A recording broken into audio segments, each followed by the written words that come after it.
por gracia estamos aquí. Gracias a ustedes, hermanos, aquí en Londres, por la bendición de invitarnos y por el privilegio también de reunir a todos los hermanos del área que quisieran estar con ustedes en esta tarde, con nosotros. Siempre es un placer compartir el Evangelio, la palabra del Señor. Y espero en esta tarde que puedan disfrutar conmigo estas próximas 3 horas que vamos comiendo, tal vez. Hay una historia muy interesante en el libro del Éxodo que habla acerca de precisamente del delegar, de la responsabilidad, de por qué nosotros somos llamados a también pensar en el futuro. Y sobre todo teniendo en cuenta que la Biblia tiene ese tipo de conexiones palistróficas que se llaman la teología, que es como una historia está conectada con la otra historia y con la otra historia, y cuando son vistas desde la misma óptica podemos ver esos matices hermosos que la palabra de Dios nos trae. Y en esta tarde estaremos hablando acerca de Jetro, el suegro de Moisés, cuando se reúne con él y prácticamente le da un montón de consejos.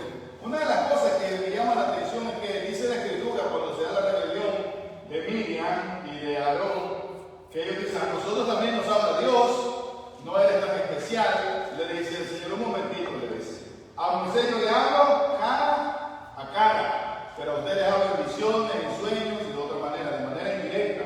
Es decir, el Señor inmediatamente pone las cosas en su lugar, ¿verdad? Moisés tiene un llamamiento especial, pero a pesar de todo eso, no quiere decir que siempre Dios le habló a Moisés de manera directa. A veces le habló de manera indirecta, y en este caso es la historia de Jetro, porque yo creo que Dios mismo está hablando a Moisés. Y no solo esto, sino que inspiró a Moisés, escritor de este libro, a que nos contara esa historia. Una historia en la que Moisés, digamos, queda un poco movido, ¿verdad? Un poco como desubicado. Que nos enseña en principio que hay cosas que no se pueden aprender en la universidad, ¿sí o no?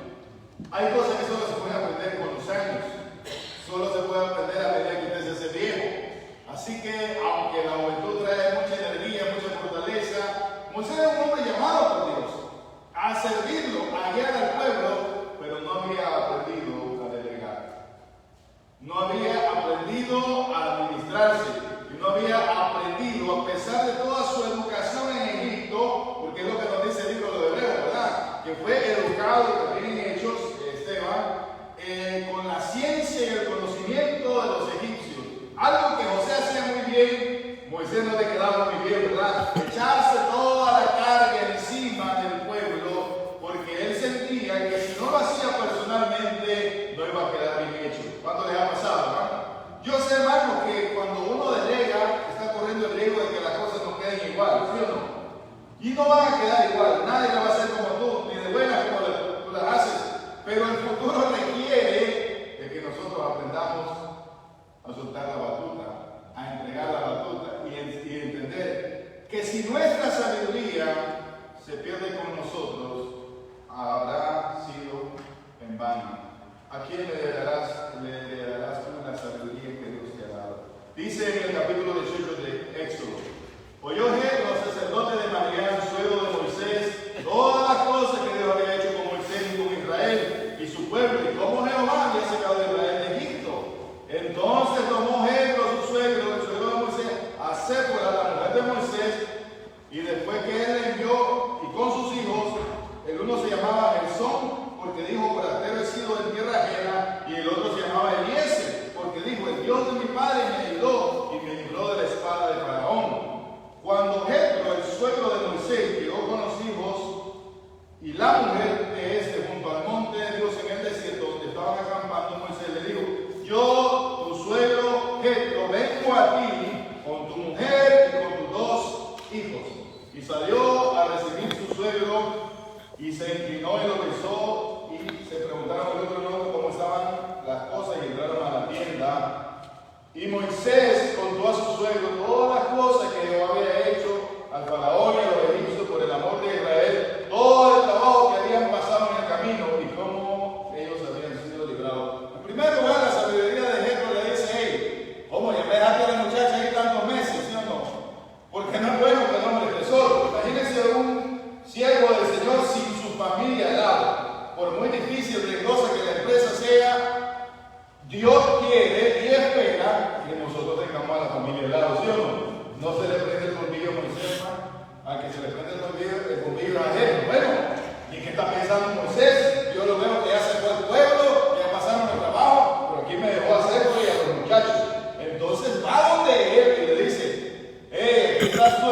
suegro Jetro y vengo con tu familia. Nunca usted, como siervo del Señor, puede renunciar por el trabajo de la iglesia, por el trabajo del Señor a su familia. Al contrario, debe incorporarlos. Si usted quiere que sigan con el legado del Padre de sus hijos, tiene que incorporarlos al trabajo de la iglesia, al trabajo del Señor. Moisés estaba bastante grande ya, ¿verdad? Y no había comprendido que es altamente peligroso no tener a su familia al lado. La iniciativa la toma Jetro. ¿Cómo le está hablando Dios entonces a Moisés? Por medio de la sabiduría del suegro. Mira, chévere lo que me cuentas, todo muy bueno, pero ¿qué hago con la familia? Yo no soy el encargado de ellos, tú eres el velador, el cuidador, o sea, tienes la capacidad de cuidar un pueblo, pero yo tengo que cuidar a tu familia. El primer ministerio de todo siervo del Señor es su familia. Amén. Porque si no cuida a su familia, si no cuida la casa suya, ¿cómo dice la Escritura, hablando de los ancianos, van a cuidar de la ley de Dios? Moisés había cometido, creo yo, un desacierto al no tener a la familia con él. Y yo puedo entender todas las explicaciones que Moisés pudo haber dado, ¿sí o no? Es peligroso, hay problemas, los niños se incomodan, pero ¿cómo ve usted si el predicador tiene su familia, pero no se incomoda como la iglesia, no se incomoda como los hermanos, no se incomoda como los demás? ¿Cómo siente usted? Bueno, el predicador no da ejemplo aquí de la familia, no lo veo que estén muy agitados en el sol, trabajados en el desierto. Oh, no, ellos están en su super tienda allá con el suegro. Tenía que aprender que un líder también tiene que hacerlo por medio del ejemplo. Porque fácil es cuando la familia de los demás va marchando en el desierto y la mía está bien protegida allá en Madián. ¿Cómo mostrar la visión de Dios al pueblo cuando no ha sido capaz de mostrársela todavía a su propia familia? Ese es el primer principio que le enseña. Tu primer ministerio es la familia. Y segundo, debe llevar donde quiera que vayas. Como decía el hermano, he vivido en Honduras, Costa Rica, Nicaragua, Colombia, Kentucky, Houston, y mi familia siempre ha ido conmigo. Sé que un día mis hijos me van a decir, no, me quedo aquí, pero asumo que ya serán adultos, ¿no? En este caso, se esperaba de parte de Jetro que Moisés hiciera cargo de su propia familia. En segundo lugar, hermanos, algo que veo muy interesante aquí es el paralelo que nosotros encontramos con la historia que vemos en el libro del Génesis, en el capítulo 14, verso 17 en adelante. En primer lugar, la historia nos dice que Jetro es sacerdote, ¿sí o no?, de Madián. Y en esta historia que leeremos en paralelo, de manera palisófica, se nos dice que hay un encuentro también de Abraham con un sacerdote, en este caso de Melquisedec. Vean lo que dice: cuando volvió a derrotar a Kedorlaomer y a los reyes que con él estaban, salió el rey de Sodoma a recibirlo en el valle de Sabe, que es el valle del rey. Entonces Melquisedec, rey de Salem, sacerdote del Dios Altísimo, sacó pan y vino y lo bendijo diciendo: bendito sea el Dios de Abraham, del Dios Altísimo, creador de los cielos y de la tierra. Bendito sea el Dios Altísimo que entregó a tus enemigos en tus manos. Y le dio a Abraham el diezmo de todo. Entonces el rey de Sodoma dijo a Abraham: dame las personas y toma para ti los bienes. Respondió Abraham al rey de Sodoma: he jurado Jehová, Dios del Altísimo, creador del cielo y de la tierra, que ni un hilo ni una correa del calzado tomaré de todo lo que es tuyo, para que no digas que yo enriquecí a Abraham. Es decir, hay un gran encuentro, ¿no? ¿Y cuáles son los paralelos con la historia que vemos? Ambos son sacerdotes, ¿sí o no? Melquisedec y Jetro son sacerdotes. Uno es según el orden del Dios Altísimo, en este caso de Madián. Ambos llegan, en este caso llegan con pan y con vino, ¿verdad? El sacerdote donde Abraham empieza a hablar con él y lo bendice. Y vean lo que sigue diciendo en la historia que estábamos leyendo en el Éxodo. Y se alegró Jetro de todo el bien que Jehová le había hecho, el verso 9 de Israel, y de haberlo liberado de las manos de los egipcios. Y Jetro dijo: bendito sea Jehová que te libró de las manos de los egipcios y de las manos del faraón, y ha librado al pueblo de las manos de los egipcios. ¿Qué es lo que hace primero el sacerdote? Ya alaba al Dios Altísimo porque ha librado a quien, Abraham, de sus enemigos. Y ahora, ¿qué hace también Jetro?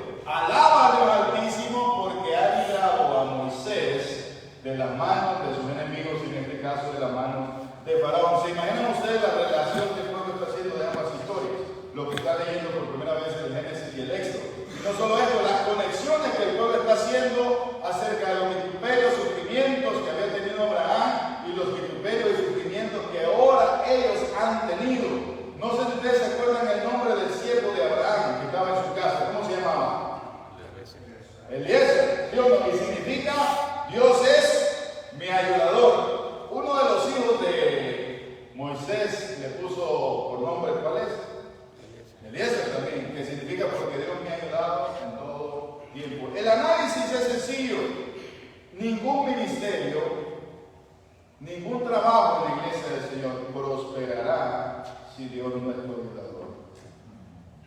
Si Dios no va con nosotros, hermanos, no va a prosperar el ministerio. ¿Sabe que no significa eso? Que, bueno, Dios que haga todo, yo no voy a hacer nada. No, nosotros tenemos que hacer el trabajo. Dios no va a venir a hacer las cosas por nosotros. Sin embargo, siempre debemos contar con que Dios sea nuestro ayudador. Por el contrario, cuando alguien quiera deshacer la obra del Señor, si es del Señor, no podrá ser deshecha. ¿No lo creen? Tengan cuidado de estarse metiendo mucho con estos hombres, porque si esta obra es de Dios, no la podrás deshacer, no la podrás destruir. No importa cuánto se esforzaran los reyes que querían matar a Abraham, no importa cuánto se esforzara Faraón, mientras el ayudador del pueblo fuese Dios, Jehová de Israel, siempre estaría a salvo.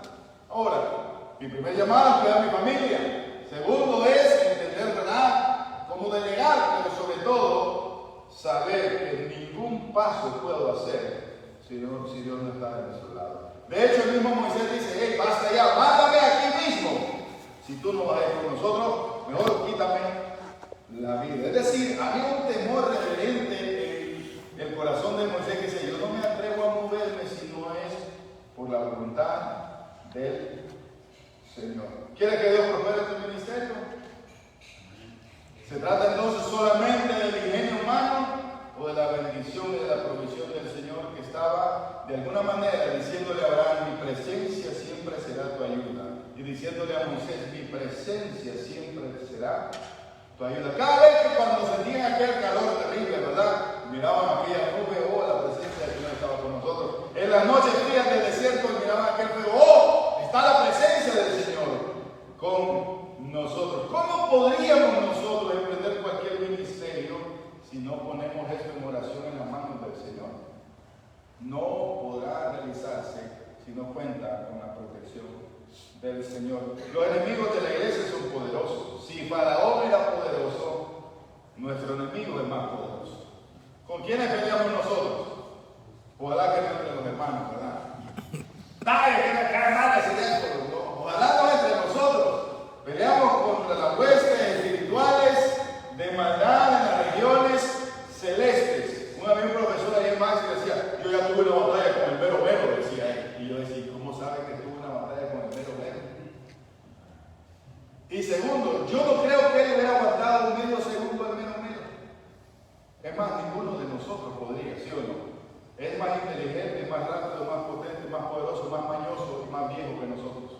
Hemos hablado que si de verdad necesitamos sabiduría, ¿de dónde va a venir? De los viejos, ¿sí o no? Y hay un dicho que dice por ahí: más sabe el diablo por viejo que por diablo. De hecho, la pregunta que el Señor le hace a Job es: hey, ¿dónde estabas tú cuando yo fundaba los cimientos de la tierra? Dímelo si eres tan viejo. Dímelo si sabes tanto. En realidad, hermanos, nuestro enemigo Satanás es poderosísimo. No hay nadie que pueda con él excepto nuestro Dios, nuestro Cristo, que lo derrotó en el campo de batalla, en aquel desierto, cuando lo tentó 3 veces y le dijo: apártate de mí, Satanás. Pero a todos nosotros nos ha hecho caer, ¿o no?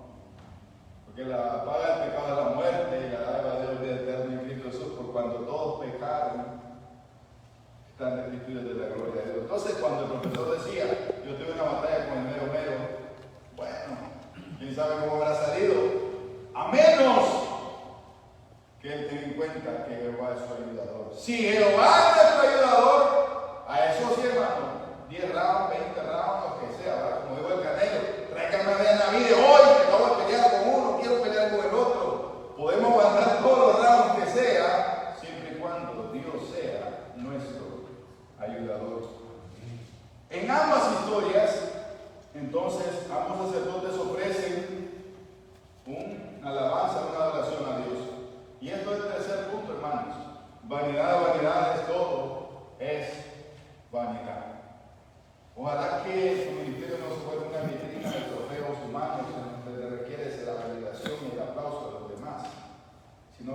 habrá un altar en donde adoras al que te dio la victoria, ¿sí o no? Los sacerdotes inmediatamente, ¿qué hicieron? Alabar a Dios.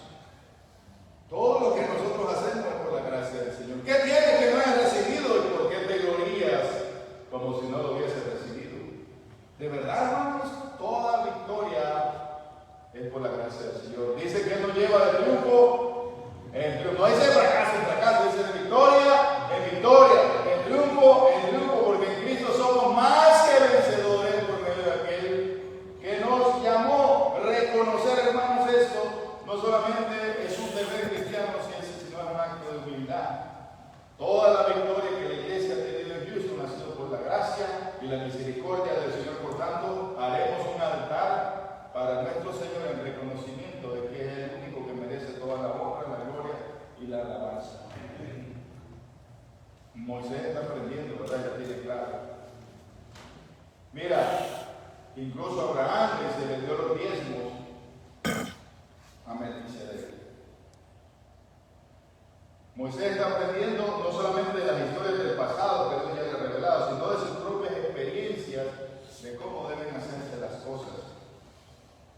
Y eso también es relevante porque lo que sigue después es el nombramiento de los jueces. Dice la Escritura en el verso 11: ahora conozco que Jehová es más grande de todos los dioses, porque en lo que se ensoberbecían prevaleció contra ellos. Oiga bien la humildad. Yo conozco, dice, es decir, el testimonio de la victoria es reconocido por sacerdotes gentiles, en un sentido, ¿verdad? Y no por el mismo pueblo, son gente foránea, extraños que están diciendo, bueno, ahora sé que el Dios de Israel es el más grande de todos. Luego tomó ejemplo a su siervo Moisés, holocausto y sacrificio para Dios, y Aarón y todos los ancianos de Israel fueron a comer con el suegro de Moisés delante de Dios. Ellos empezaron a comer una comida sagrada, ¿verdad?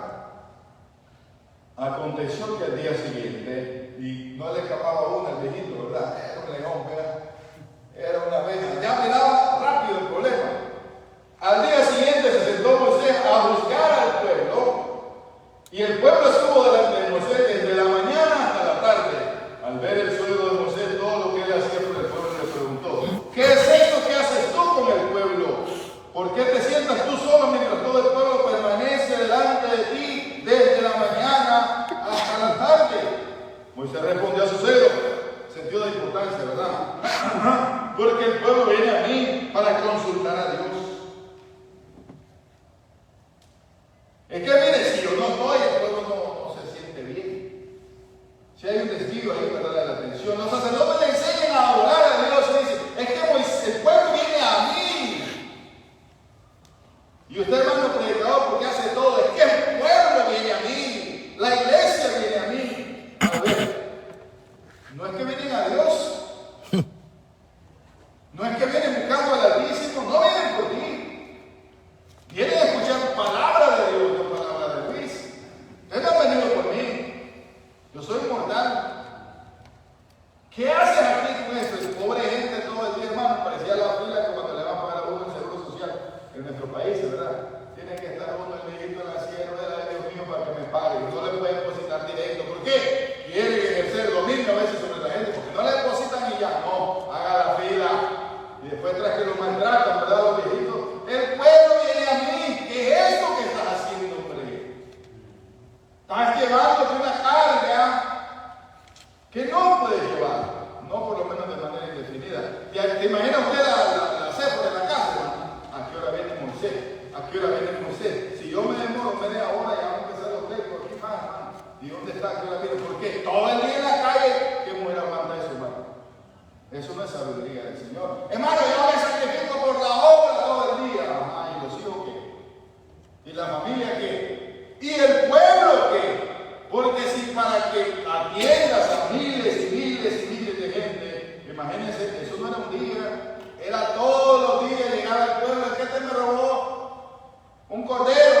No, yo no lo robé porque él me debía, entonces me lo pagué. Imagínense estar en eso, hermanos, del siervo del Señor. ¿Qué estás haciendo, Moisés? Hermano, educado en la sabiduría de los egipcios, un hombre inteligente, un hombre estudioso, pero que no había aprendido a delegar. por un sentido de importancia que no tenía. Es que el pueblo viene a mí.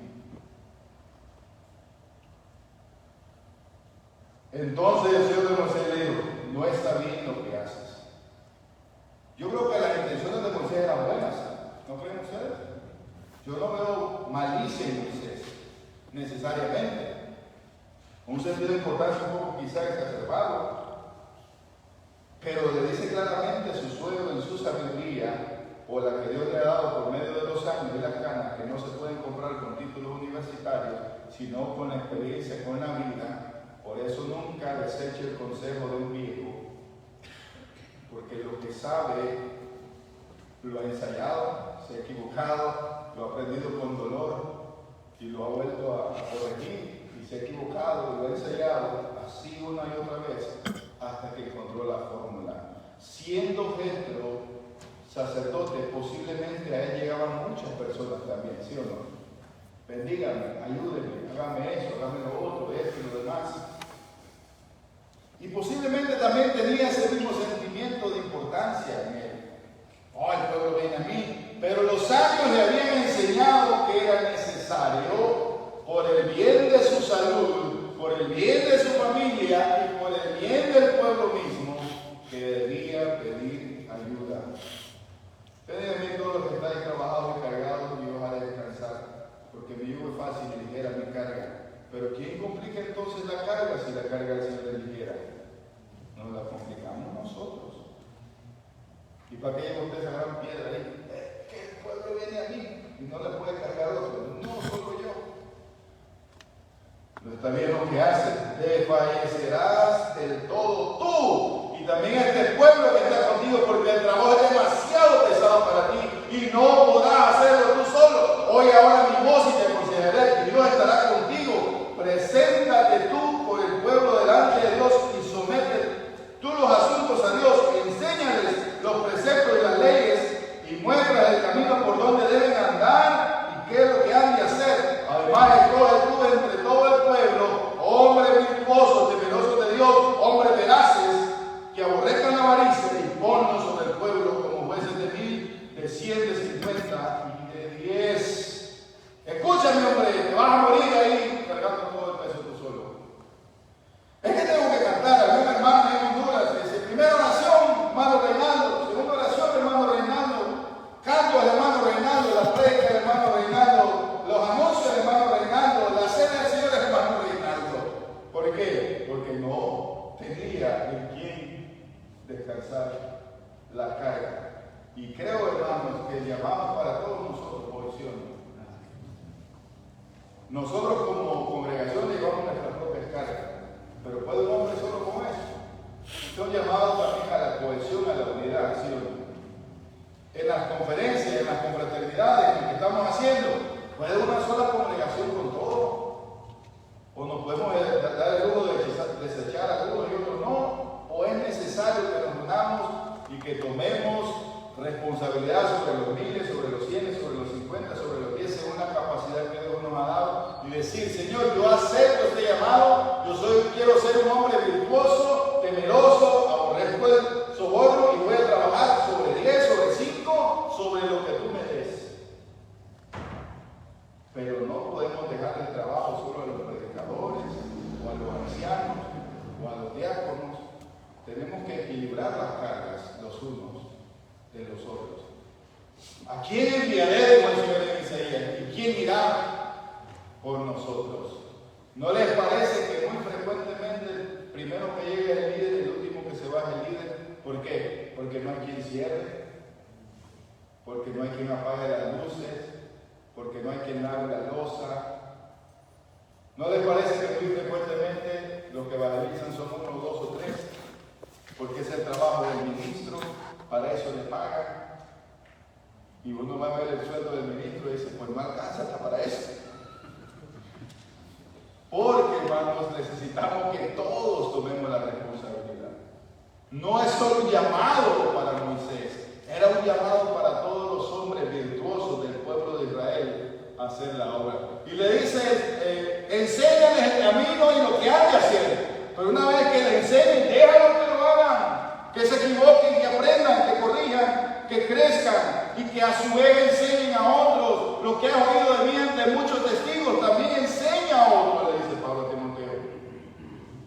Tu trabajo es enseñar a otros, instruir a otros, entrenar a otros, porque nadie es eterno en el mundo. ¿O sí? Tú estás pichón, y se le dice, pero va, como me veo hermano, como me ves delante, así me voy a ver. Digo, sí, ay, ya no. Pero es cierto, hermano.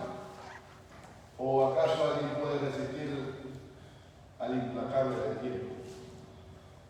Me dijeron, hermano, antes tú subías rápido la grada, ahora ya veo alto, ya los pies no dan igual, ya uno no puede saltar tanto, porque el tiempo a todos nos llega, empieza de pronto a caerse el pelo o a cañarse, ¿verdad? A cambiarse, y entonces yo tengo que buscar a ver un tinte negro ahí para disimular, pero no importa, ya por dentro, ¿verdad? La maquinaria, el reloj va menguando. Oye mi voz, además escoge tú entre los varones, dice, ellos juzgarán al pueblo en todo tiempo, todo asunto grave lo traerán a ti y ellos juzgarán todo asunto pequeño. Así se liberará tu carga, pues ellos la llevarán contigo. Si esto haces y Dios te lo manda, tú podrás sostenerte y también todo este pueblo irá en paz en su lugar. Dice, ellos llevarán la carga, es la frase de la clase, contigo. ¿Quiénes van a agarrar la carga con nosotros, hermano? ¿Quiénes nos van a ayudar? Yo estoy como Moisés, que a veces no quería poner cuidado a los mayores. No solo de mi congregación, sino de los del área. Pues este viejito, no sé, este viejito no sabe, dice uno, ¿verdad? Tengo que enseñarle todo de nuevo. Uno cree que se la sabe, hermano, hasta que la vida lo reprende y dice, pues no la sé. Gracias a Dios. Ay, mi Señor, porque me mandaste a un ejemplo que me pusiera los puntos sobre la I. Y con toda la paciencia del mundo, ¿verdad? Le van enseñando a que ningún hombre es capaz de llevar la carga de todo el pueblo. Distribúyela, ayúdate en el Señor, glorifícale, ríndele tus victorias. Y así, o yo, oiga bien, y esto es para los que somos jóvenes. A ver, ¿cuántos tienen menos de 50? Solo yo. Miren, nosotros menos de 50, ¿verdad? Ya no paso, menos de 40. Menos de 30. Ya 20 también. Bueno, ¿qué hizo Moisés, hermano? ¿Qué le ha sido a mí, Egipto? Yo fui ante los egipcios. Yo estudié. ¿Qué me va a enseñar? No. Oyó la misma raíz Shema, obedeció. Ponga cuidado porque el consejo es gratis, pero si lo aplica es de bendición y se multiplica. Moisés escuchó, quiere decir, atendió la sabiduría del mayor. ¿No deberíamos nosotros hacer lo mismo? Dicen, este más preparado que el yogur, dicen en Colombia. Mano Roberto es más preparado que el yogur. ¿Qué le voy a decir yo de ella, niña? No tengo nada que decir. Nada. Ya le dije, ¿cuántos cohetes han quemado? Ninguno. A los de la boya que se les explotaron. Yo no puedo decirle nada en eso. De pronto, hermano Carlos no le puede decir nada en eso tampoco. Pero podrá decirle algo en otras áreas. De la vida, de la sabiduría, del amor, de la iglesia. Creo que sí. Y de eso se trata esta retroalimentación. Hay cosas que yo no sé, hermano. Y cosas que aprendí solo. Pero esas que aprendí solo me dolieron mucho. Las cosas que me enseñaron los mayores me evitaron muchísimos dolores en la vida. Moisés oyó la voz de su suegro e hizo todo lo que él le dijo. Escogió Moisés hombres de virtud entre todo el pueblo de Israel. Puso jefes de 1000, sobre 100,000, sobre 50, sobre 10, los cuales juzgaban al pueblo en todo tiempo. Los asuntos difíciles los traía Moisés y ellos juzgaban los asuntos pequeños. Luego Moisés se despidió de su suegro y este se fue a su tierra. Y ya más no se habla. Finalmente, el toque de la vida de un hombre como Jetro hizo que Moisés tuviera una carga No significa que todo va a ser fácil ahora, no, ya delegué, ahora no tengo problemas. Siempre habrá asuntos difíciles por los cuales tendrás que responder y tendrás que tomar la decisión. ¿Y sabes qué es lo difícil de cuando tú estés en la posición de Moisés? Que habrá situaciones y decisiones difíciles que tendrás que tomar. Y Dios no va a venir, ay, por ahí no, mano castigo, por ahí no, te va a decir, ¿qué vas a hacer ahora? Y el hermano Gregorio por ahí, no te va a decir el oído, varón, te va a decir, ¿tú qué vas a hacer ahora? No, que para eso te puse ahí, ¿qué vas a hacer? Juan, ¿tú qué vas a hacer ahora? Ay, no sé, no, dime tú, Rubén, ¿qué vas a hacer, pues? No sé, tienes que tomar decisiones difíciles, pero en todo te va a ser a tu ayudador. Así que, queridos hermanos, de verdad, hay una oración y con eso quiero terminar. O no sé si esa sería mi primera hora, ¿verdad? Hay una oración que hacían los judíos y que suena bien machista. Y los judíos decían, gracias a Dios porque no soy mujer y porque no soy gentil. Y cuando uno lee eso, pega bien machista, ¿verdad? ¡Qué barbaridad! ¿Cómo va a ser esta oración? Y también cuando uno lee las leyes sanitarias, cuando decía la mujer que tenga la menstruación tiene que salir fuera del campamento, ¿se acuerdan? Uno dice, ¿qué oración? ¿Qué mandamiento más machista dicen las mujeres ahora? Y estudiando yo a un rabino que se llama Eliezer también, y Sorki, estudiando este rabino, él da la explicación de este pasaje a la luz del entendimiento judío. Y él dice, vivían en un mundo de bárbaros, ¿sí o no? En donde a los hombres, si no les decían que esta mujer es inmunda, la embarazaba en la dieta, ¿sí o no? La pobre mujer estaba saliendo del parto y la embarazaba de inmediato. ¿Por qué? No había ninguna ley que le dijera. La pobre mujer estaba en un estado de fragilidad física. En cambio, el mandamiento del Señor, dice el rabino, es sacar a la mujer del campamento, quiere decir que no tiene que estar cocinando, limpiando, ayudando y alejada de aquel talibán, ¿verdad? Que de pronto no podía contenerse. Entonces el mandamiento era de protección para la mujer. ¿Y por qué no dijo entonces eso? Hermanito, dice, vivieron en un mundo de bárbaros en donde no entendían otra cosa que no estuviera relacionado con una religión. Te contaminás ceremonial, es la única manera en que se contenían los hombres, ¿verdad? La única manera. Entonces, esta oración, cuando le entendemos a la luz de los judíos, es: gracias, Señor, porque me diste a mí la responsabilidad de guiar a tu pueblo. Es lo que está diciendo. Gracias a Dios porque me diste a mí como varón la responsabilidad suprema de guiar a mi familia. Gracias, Señor, porque si alguien tiene que sacrificarse por la familia, por la iglesia, son los hombres, somos nosotros. No podemos decir ahora que hacemos en la iglesia. ¿Qué clase de hombres seríamos nosotros? Gracias que no es mi esposa, gracias que no son las mujeres, gracias a Dios que a mí que me toca tomar las decisiones difíciles y enfrentar las situaciones y dar respuestas al pueblo. A mí me toca. Y eso se lo agradezco a Dios. ¿Quiénes dan gracias entonces por meterse un chicharrón? Solo los hombres de verdad. Gracias, Señor. Porque a mí es que me tienen que salir los callos en las manos. ¿O qué hombre de verdad se va a alegrar que la esposa trabaje en la construcción y él trabaja en una casa en la máquina? No, es que a mí me toca. A mí me toca. Por eso, porque Dios nos hizo fuertes, porque Dios nos hizo líderes, porque Dios nos hizo hombres, es que debemos tomar este llamado que hoy nos hace. Heme aquí, envíame. A mí. Lo difícil es a mí.